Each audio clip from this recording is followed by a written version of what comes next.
Coach, I suppose we start with the third quarter. What would you attribute that frame or lack of offense? We missed shots. I mean, I thought we did a really good job of moving the ball. And you go back and look at how we created shots for one another. We just didn't make them. And then is there anything that you would clean up as far as your team handling the pressure from the Lakers? I know that that's been something that you guys have been trying to improve on as far as the turnover. Yeah, I thought, especially we turned it over too much in the first half. But in the second half, we turned it over more at the top of the floor, which gave them opportunities to get out in transition. We just got to be more sure with the ball. It's over and over again, making the simple play, helping each other by relocating and getting to the proper space for us to move the ball to you. But we just got to do a better job of taking care of the basketball. There's no question about it.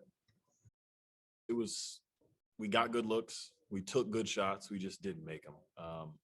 We played great defense. I mean, I think they had 98 points on most nights.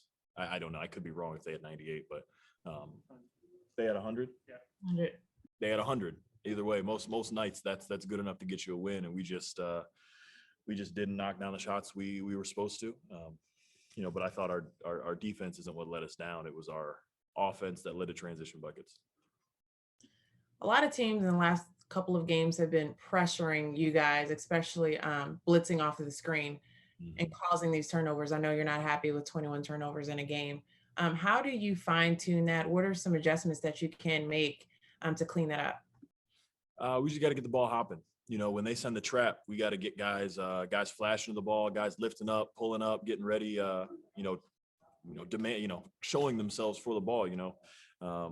We have too many guys kind of running away from the ball and playing a little bit passive right now. So, me, myself included, we all got to do a better job of relieving the pressure on these guards because, they're not necessarily the tallest in stature, and getting blitzed is tough when you got length all around the court. And then I know you had to leave the game a little earlier than you wanted to with foul trouble. What were you seeing on the sideline that led to that shift? In the third quarter? Yeah, I mean, a lot of turnovers. That was the biggest thing for me is I think you may have already said it, but, 21 turnovers is entirely too many against a team that really doesn't, force that many turnovers with AD and Braun out. So, and what was unfortunate is they were live ball turnovers. They were at the top of the key where they were just getting, leak out layups. Caruso, Trez, Horton Tucker, they were out, running in transition when we had one guy back, and that's really hard to withstand. Kelsey. Kelsey Russo, The Athletic. Larry, when Colin's not in the lineup, how do you guys see defenses guarding Darius a little bit differently, and just how he's been able to, these past two games especially, just like adjust to that? We see a lot of trapping, a lot of blitzing, a lot of trying to get the ball out of his hands, because we know that, and other teams know that that's our ball handler. That's, if he doesn't have the ball, we don't, especially in the, that first unit, we don't have a lot of guys that can handle like that. And so, I've been trying to, do a better job of flashing and getting my assist numbers up a little bit and trying to share the ball. But, it's got to be a team effort. Hopefully we get Bull back as soon as possible. But, in the meantime, we got to figure this out. And I know you touched on it, saying a lot of the third quarter was just missed shots, but third quarters have been a struggle for you guys all season. I guess, what are you seeing that's such a big difference coming out of the half? Just kind of, I guess, in general, that's been a struggle for you guys. It's almost like we come out in a lull. It's almost like we're still asleep. I'll take some responsibility on that as well. I got to be the vet in that group and bring the energy, bring the spark from the start. And that's something that, I need to start doing more of. So, that's my takeaway from tonight. And tomorrow against Sacramento, I will most certainly, do all I can to create that spark for us. Marla. Carla Ridenour, or Akron Beacon Journal. Yeah, Larry, when Darius is getting so much attention like this, do you see him getting, down on himself, or how do you think he's handling it, just mentally in on these kind of nights? He's handling it great. He's, the kind of poise he showed in his second year, it is really impressive. Obviously being the lead guard on a team that doesn't necessarily have a secondary ball handler is really difficult. Even more difficult when you're, getting trapped and blitzed every night. So he's done well. His spirits are just fine. We're making sure that, and making sure he knows that, this is his second year. We got plenty of time, but at the same time, going forward and improving after every game. He's tonight just wasn't our night, but again, we had a great win against Chicago and he was outstanding.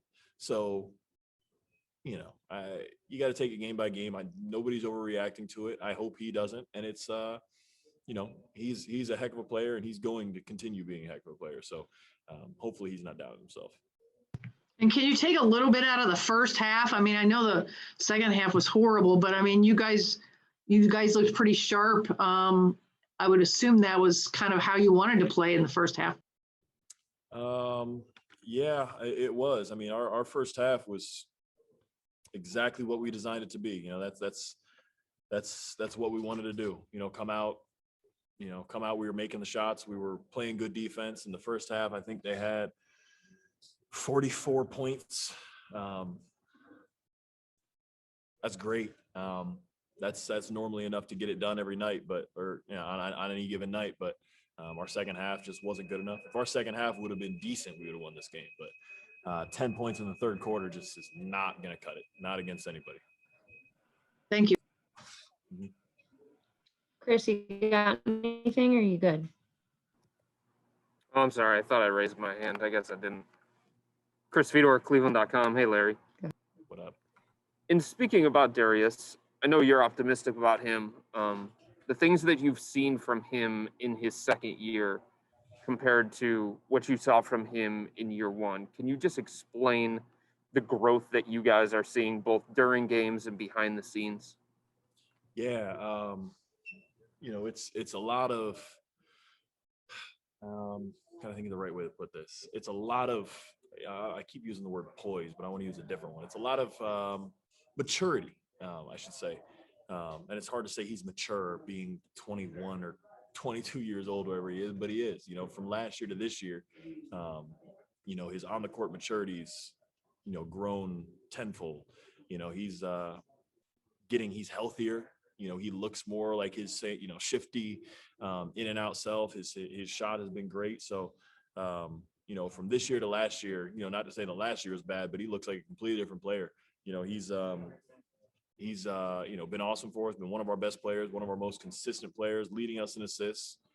That's not an easy thing to do. We love him here. It's hard not to.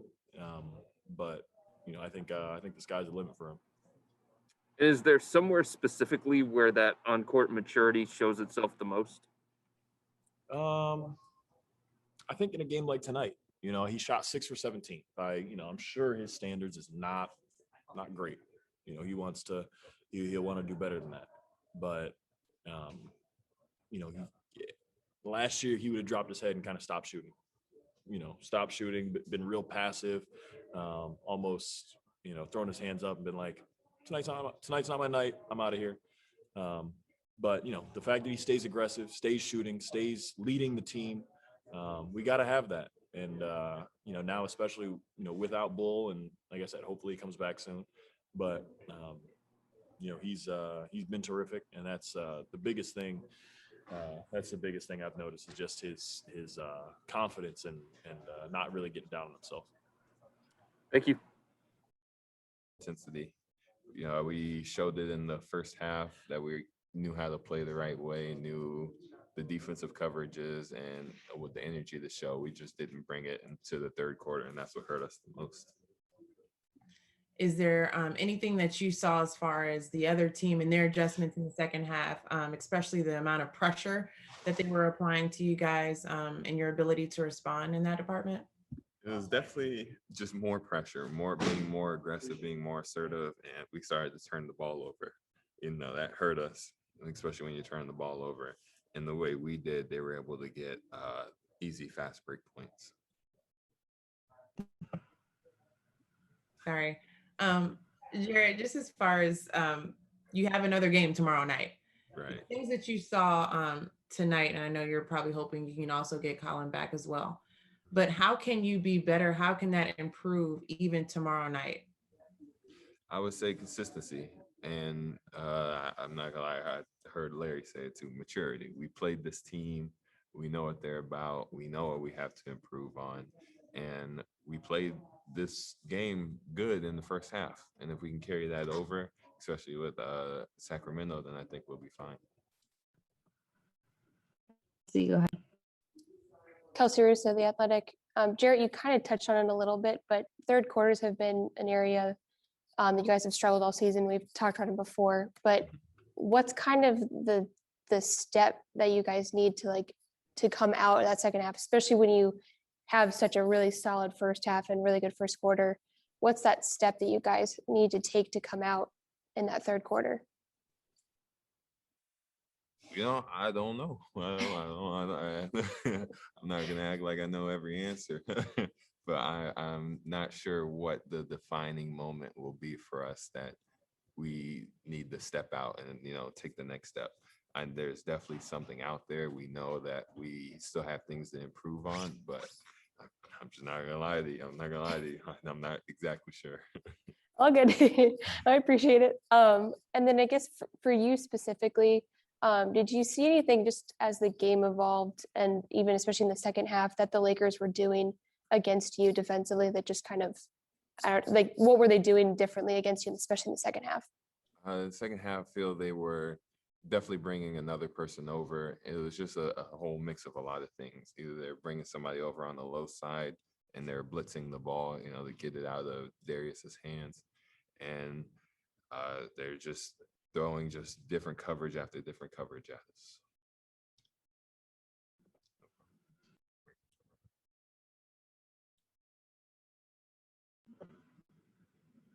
Marla. Sorry, Marla Ridenour, Akron Beacon Journal. Yeah, Jarrett, I know you don't have that many games with Darius under your belt, but have you seen him, especially with that when he doesn't have Colin, is there something that strikes you about how he's grown or how he's learning how to handle it? Definitely. He's taking the next step up. I'm pretty sure it's the second year. The second year and making strides. Your first 2 years in the NBA, there's a lot being thrown at you. That's your learning years. And at this point, he's still learning, but he's still able to take the extra steps to really lead the team as a point guard. He has the ball in his hands 60% of the time, and he's done an excellent job in my eyes with what he's given. And the way teams are blitzing him, I'm sure that's not going to stop until something, so how do you see him handling that? Do you see him ever getting down on himself, or do you think he's learning, to kind of battle through it? He's learning how to battle through it. He definitely gets frustrated at times like anybody else would, but he's holding his own. He's still keeping us in high spirits.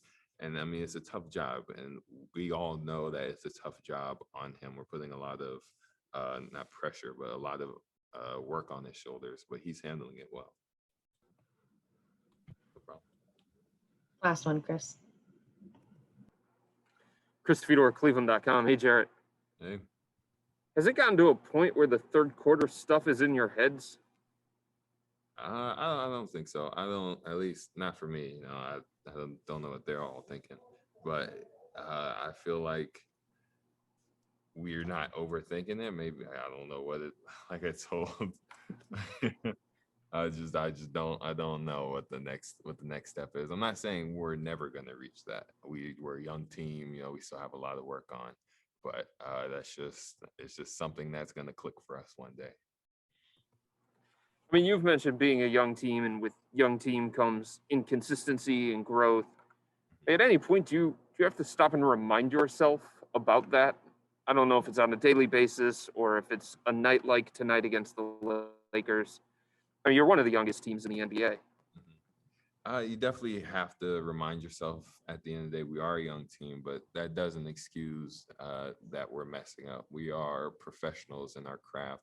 We do have to look at what we need to do to improve and know that we have to do these things, X, Y, and Z, to be a team that's in the playoffs consistently, or everybody's goal is to make it to the championship. So we can't keep coming back and saying, oh, we're a young team. We just have to keep coming back and say we need to improve.